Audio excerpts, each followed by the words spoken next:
আর লিলুয়ায় রেমালে ফেরে বলি বিদ্যুৎস্পৃষ্ট হয়ে মৃত্যু এক যুবকের। লিলুয়া সূর্যনগর ১ নম্বর কলোনির ঘটনা। লিলুয়া রেমালে ফের বলি বিদ্যুৎস্পৃষ্ট হয়ে মৃত্যু এক যুবকের। আমাদের সঙ্গে রয়েছেন আমাদের প্রতিনিধি দেবাশিস, মর্মান্তিক খবর, কিভাবে বিদ্যুৎস্পৃষ্ট হলেন এই ব্যক্তি? দেখো, মূলত পরিবারের যেটা অভিযোগ যে এই রেমালের প্রভাবে যে ভারী বৃষ্টি হয়, সেই বৃষ্টির জেরে কিন্তু বাড়ির সামনে প্রায় ১ হাঁটু সমান জল জমে থাকে। সেই জলের মধ্যে দিয়ে তাদেরকে যাতায়াত করতে হচ্ছিল।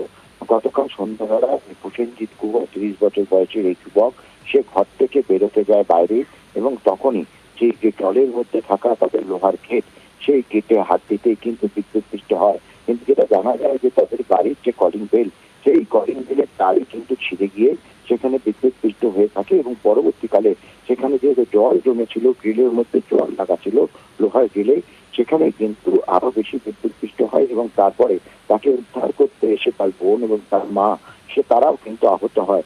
কোনো ক্রমে তাকে উদ্ধার করে হাসপাতালে নিয়ে যাওয়া হয়, হাওড়া টিএল জয়স্তর হাসপাতালে। সেখানে চিকিৎসকরা তাকে মৃত বলে ঘোষণা করা হয়।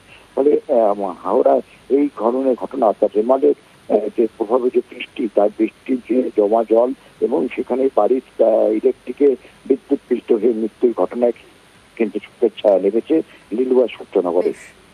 ধন্যবাদ।